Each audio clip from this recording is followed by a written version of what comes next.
Now, both of you are dads. So is it really difficult bringing up your kids? You have 4 and Adi 1.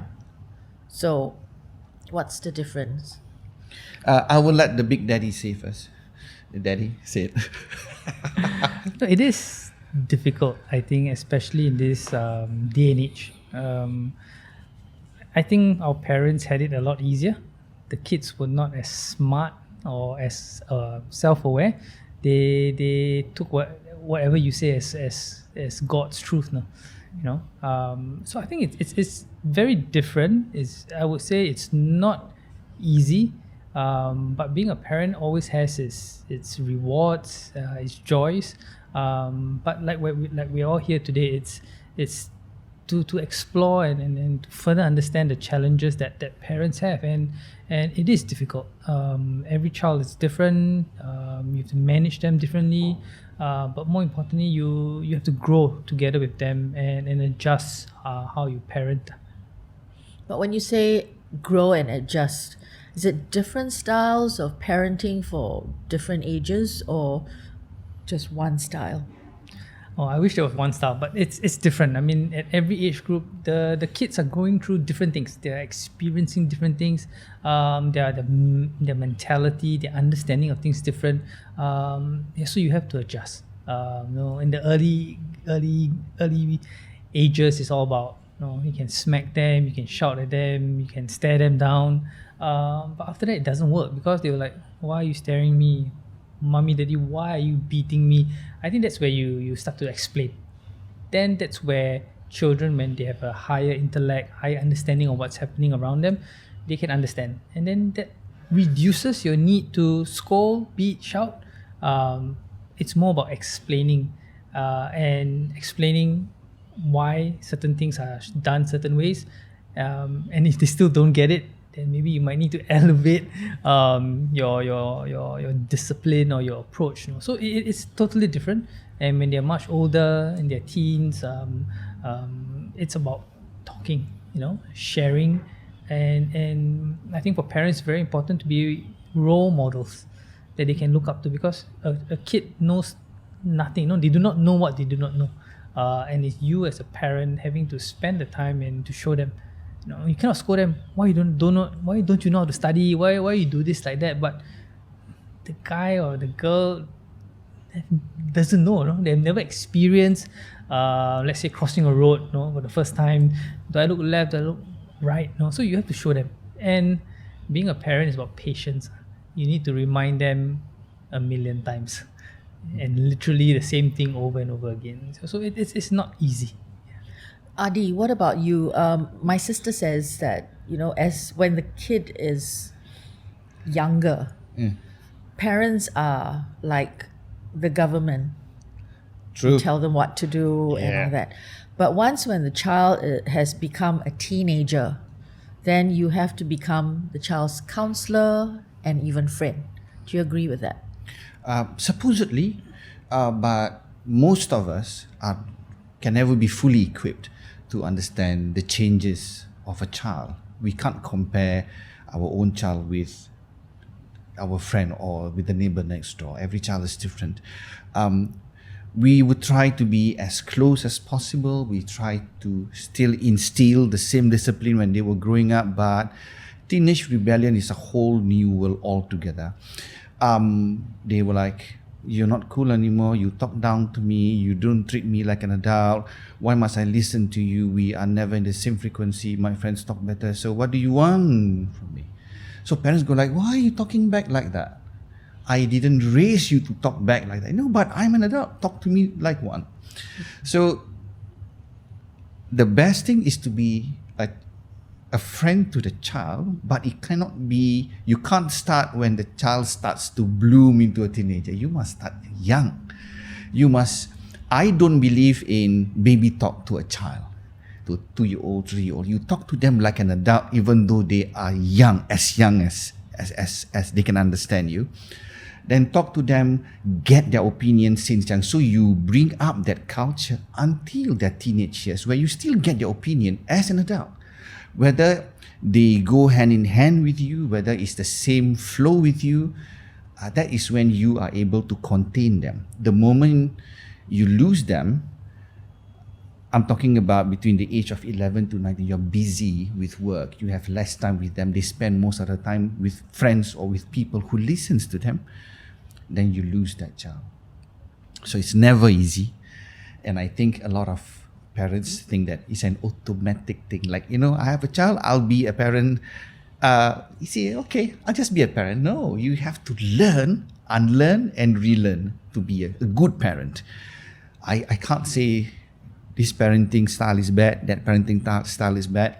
You need to keep on learning. So you must not stop learning to be a good parent.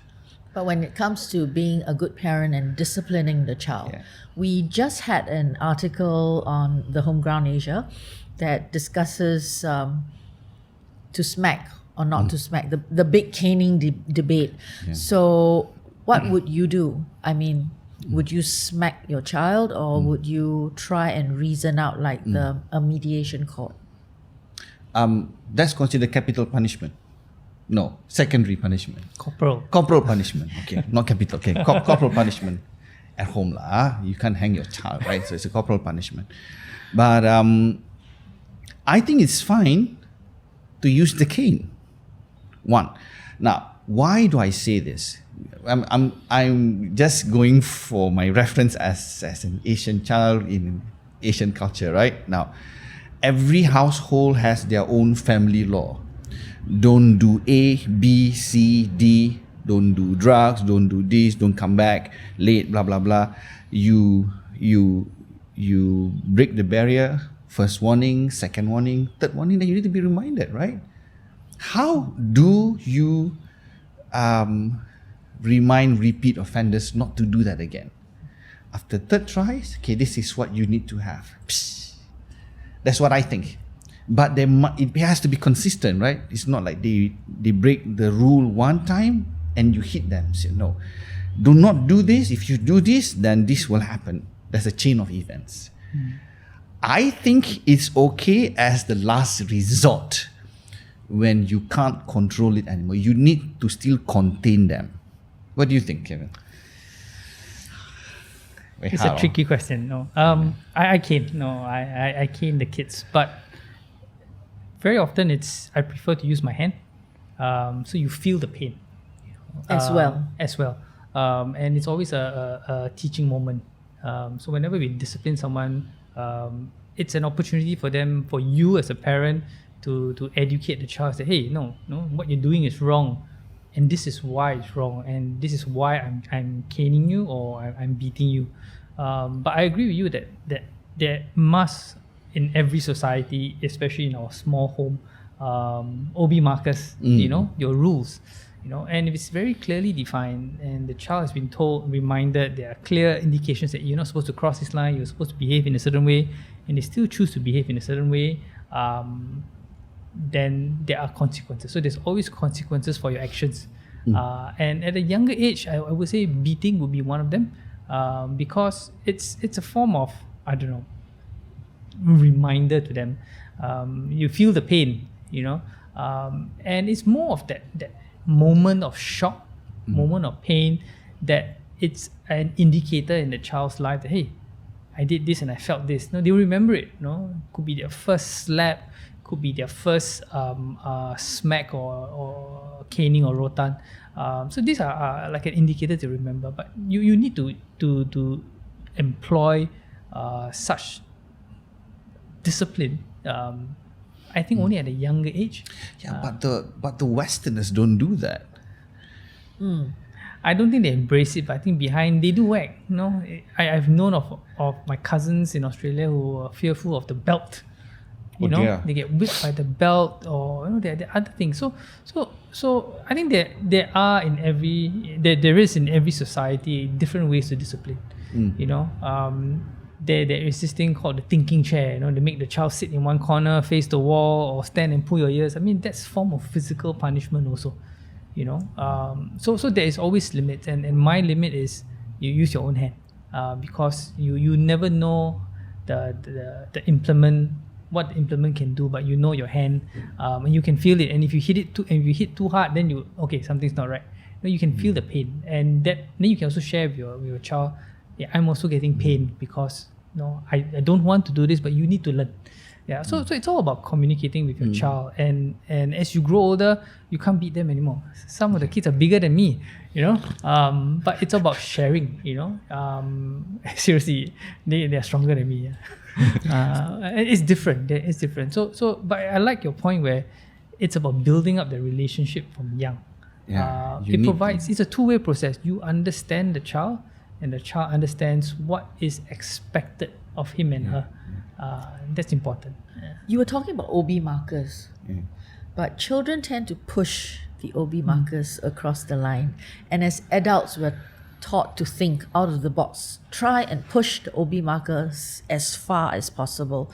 So, do you think by smacking them when they were young, remind them not to cross the OB markers, will that sort of like destroy their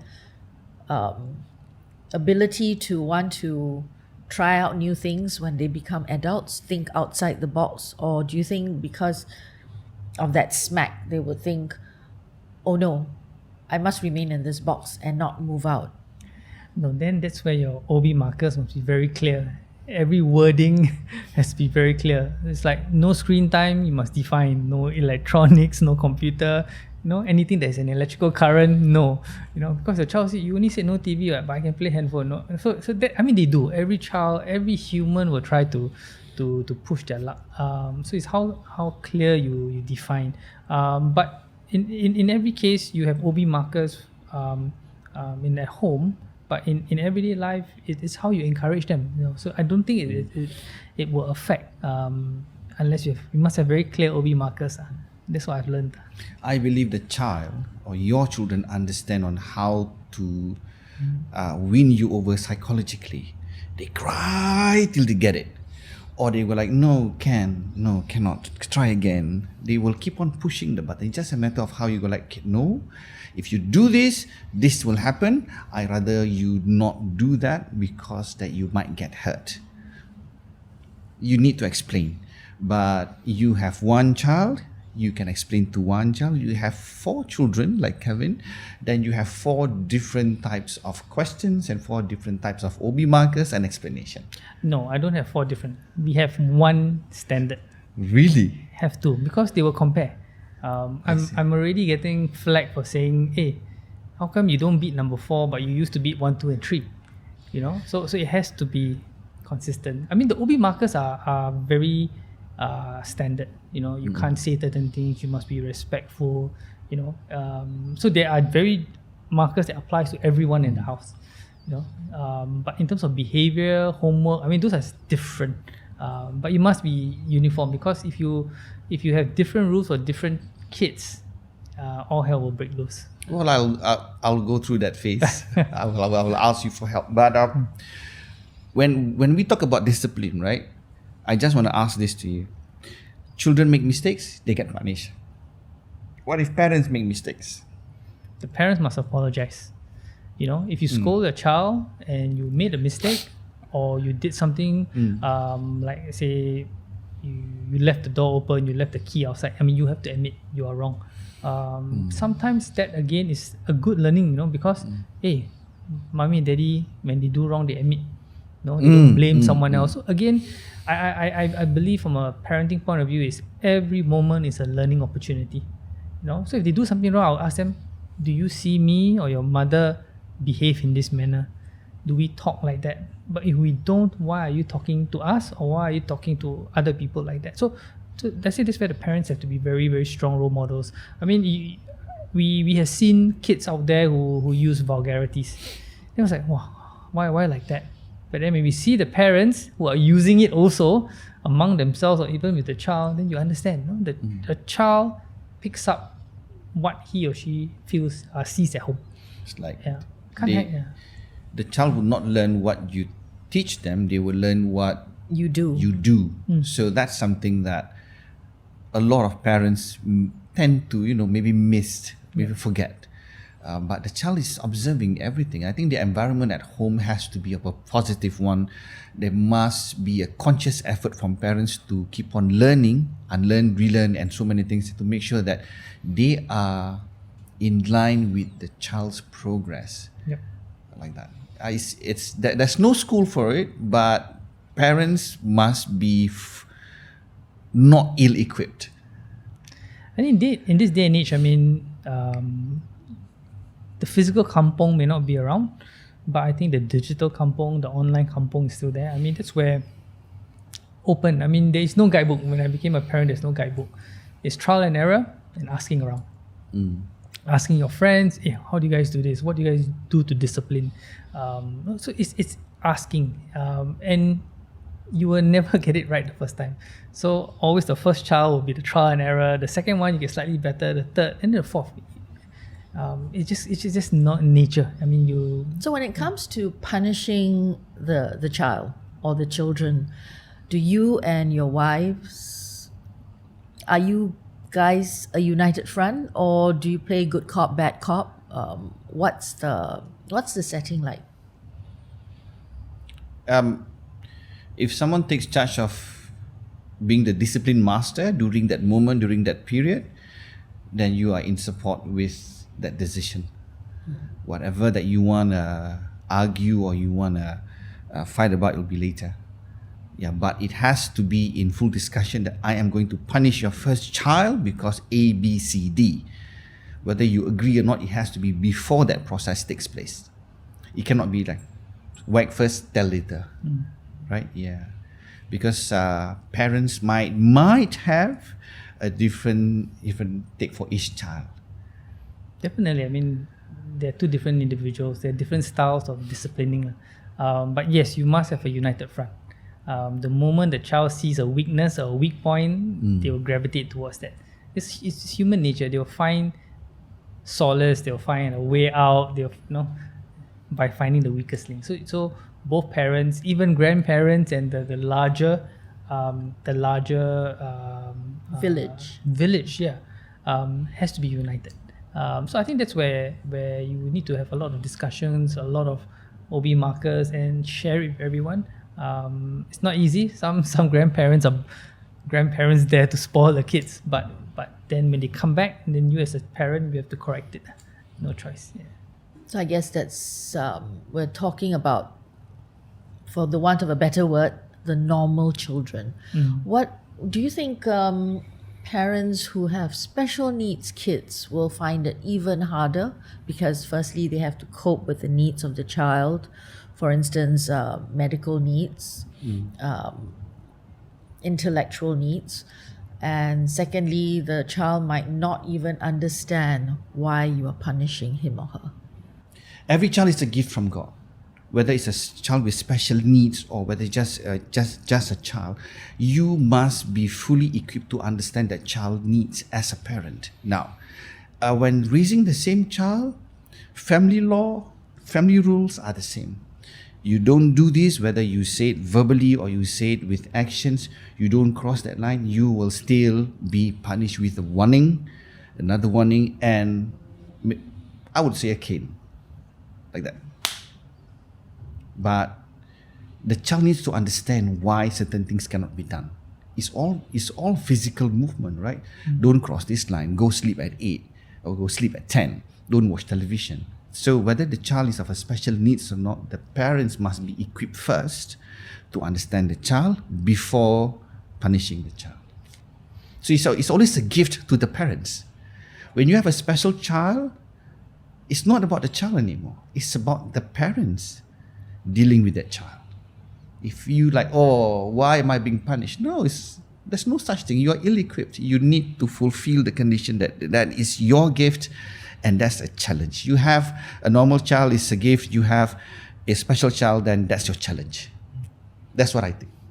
It is difficult. I mean, you may look at families with special needs children, or you may look at single parent families. It is never easy, and being faced with the type of child, the age of the child, or whether you have any village to support you, it's never going to be easy. But there are resources out there. And there are help groups. I mean, the key thing is you are not alone. I mean, you need to reach out. If you try to solve it, try to be a parent all on your own, it's you're never going to survive, because a child is another human being, especially when they're younger. You have to feed them, care for them, look out for them, always be with them by their side, provide the security. And it's worse is when they fall sick, when they have high fever, they have a medical condition. So it's extremely challenging. I mean, there are challenges in every aspect of being a parent, but you need to seek help. That's the only advice. I mean, you have friends, you have resources, but you must have that patience. It's a child can sense that anger, that frustration in you. Some children, by virtue of their own nature, go, "Oh, mommy, daddy's okay. You don't have to wake up. No, I'm okay." But some will look at it and say, "Hey, I don't want to be next to you because you are always angry. I don't want to approach you." So a child can sense all this, and I'm not saying that children are joy, but they might come at a point of time where you have work commitments, you have other issues at the office, and then they fall sick, and then you will be pushed to your breaking point. But you must remember that the child it's an innocent party. Why would you want to take out your frustration? So I'll give you an example. Wet weather, rainy days are the worst days to go home, because the child has all the energy. They can't go to the playground, they can't go out and run. So basically, from a physiological perspective, they have so much energy. What do? Run around the house, get into trouble. And you as a parent want to get angry? No, because it's a physiological. They just have so much sugar in their body. All you can do is, okay, you go to one area, bounce around the wall, do whatever you want. After you burn out all your sugar, so you have to identify these coping strategies, and not everything is scold, because they are. I always call them like they are organisms. No, they are cells, but how they expand, how they move around, you can be smart. Can you imagine a child whole day high in sugar? You say sit down. There's no way the child is going to sit down and keep still. So why challenge nature and trying to control and cage them? Or you can find an alternative solution, is let them expand their energy in a safe environment. That's how I handle them. Yeah. So they just need to learn new things. I like the coping strategies, which I think a lot of parents need to understand that a lot more. And they need to spend time, because every child is different. So it's like, hey, this child cannot keep still. Why? Is it a diet? Is it something? But if it's just his human nature, come, go outside, go to the playground. You need to bring him up. You cannot keep them cooped up at home.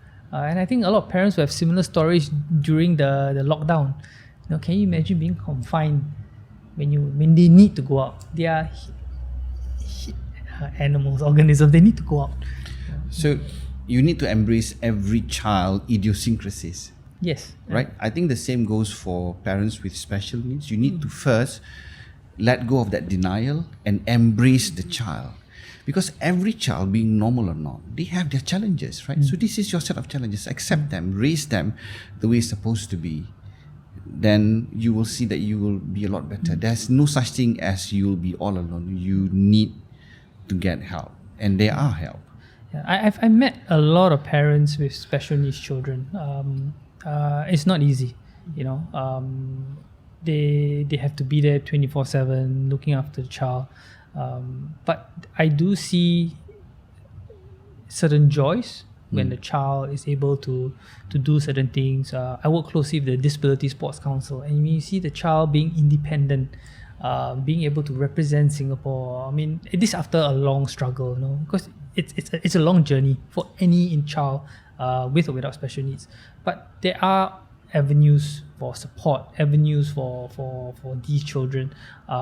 It's all about discovering your functional ability everyone, we all have disabilities. Could be public speaking, but some are more physical, more visible.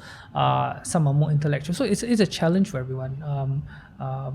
It's not easy, but I've seen families who have embraced the circumstances and really, the child has become the center of the family and inspiration for the family.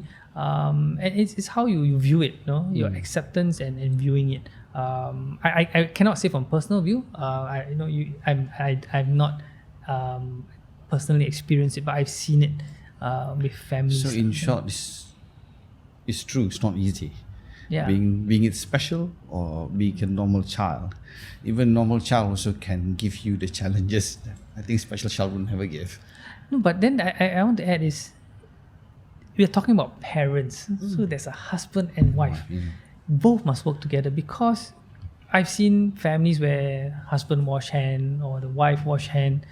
There's no way. I mean, I can tell you it's so taxing to look after any child, and you need two parents. I mean, if there are two parents, both must be helping. If one is not doing anything, the other one must smack the one on the head. I say, hey, I need help. You cannot continue playing your computer game while I'm feeding, cooking, working, looking after the child, getting them ready. It doesn't work that way. It's very taxing on an individual. Yeah, I believe it's a collective effort. Mm. You need to do it collectively. But then again, think about it. Why do people have children? Like you were bringing it up earlier on, that do people have children because they want to be looked after in their old age, or do people have children to nurture that they become a good part of themselves? Different parents have different objectives why they have children. If you look into the poorer part of Asia, sometimes they raise children because they would want laborers. They want people to work in the farm. They would want these children to end up working for them. And then they would like, okay, every child will be able to bring in the dough or the cheese home. Now, I don't think that should be the way. First, you need to be ready if you want to have a child economically, psychologically, spiritually. You want to have a child, you need to raise the child to be a good person, raise their own family, then you spread that good vibes, right? So this is my son, this is my grandson, we are all from good family. I don't believe that a parent should raise a child so that they will be able to return the goodies and take care of you. This is my duty to raise you so you can fly. I will make sure that once I've done raising you as a good person, I must have enough to make sure that I will settle in my old age on my own. If my children chose to take care of me, then that's a blessing.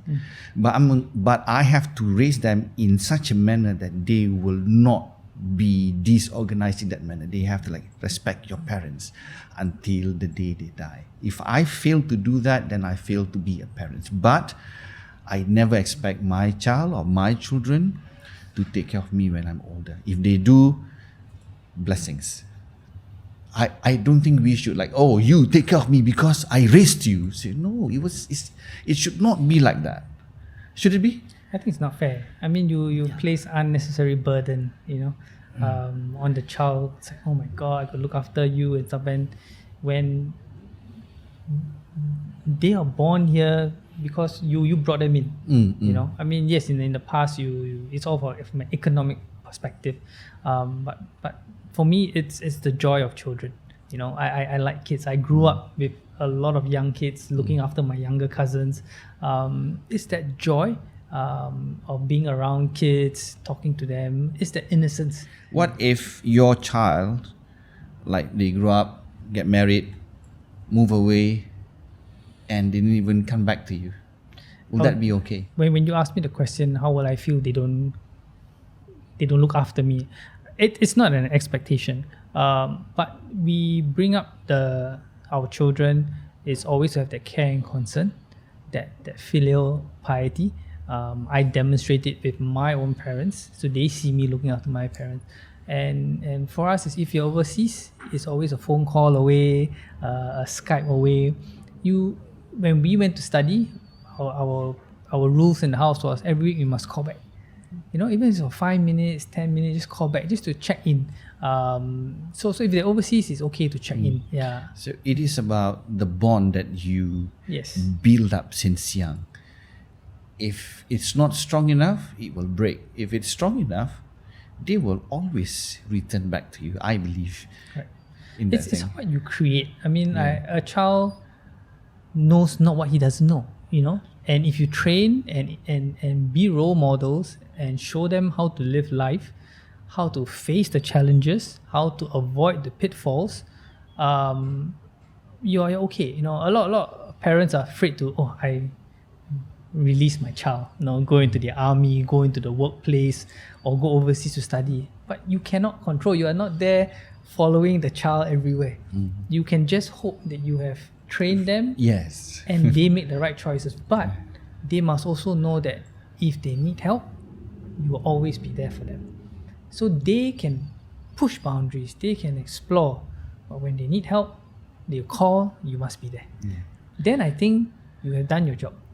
I would want to be the first person that the child calls Yeah. in anything. Whether they have issues with work, school, relationship, money, maybe, but like, Papa, I need help. Yeah. So then that's bonding. Correct. That's relationship at best. And you can only have that if you spend time with the kids. You can't be a weekend parent who only sees the kid over the weekend, and the rest of the Monday, the weekdays, you are at work on your own with your wife, and the kids are with the grandparents. You cannot. You cannot be weekend parents. I was raised in an environment, if the child don't talk to the parent, then it must trigger a panic button.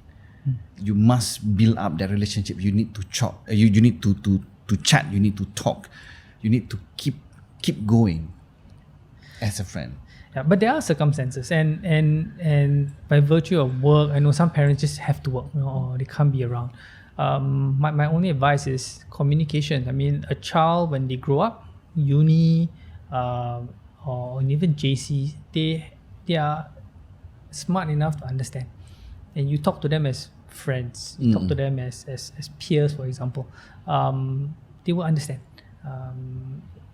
So you don't have to worry if you miss that young part while they were growing up. But it's how you hold yourself and the effort you make as a parent. I think the child will understand. So There's so much joy, there's so much pain, but I will still choose the path of being a good parent. It's hard, one of the hardest challenges, but it was never regret. And no regrets at all. No, it will be fun. Seeing them growing up is one of the best things. Yeah. It's amazing that I knew we are the fathers here. But like what our article had on women who juggle house, home, work, kids. It's never easy, but it can be done. So I think the mothers play a very, very big role. So the superheroines or Yep. the superheroes are just wonderful. I envy those who can single-handedly raise a good child, provide for the family, and have a good environment, and the child have proper education. I think that's amazing, but I think it's not just easy. It's just blood and sweat. Yep. Yeah. So I guess not all superheroes wear capes. So on that note, thank you very much. Thanks.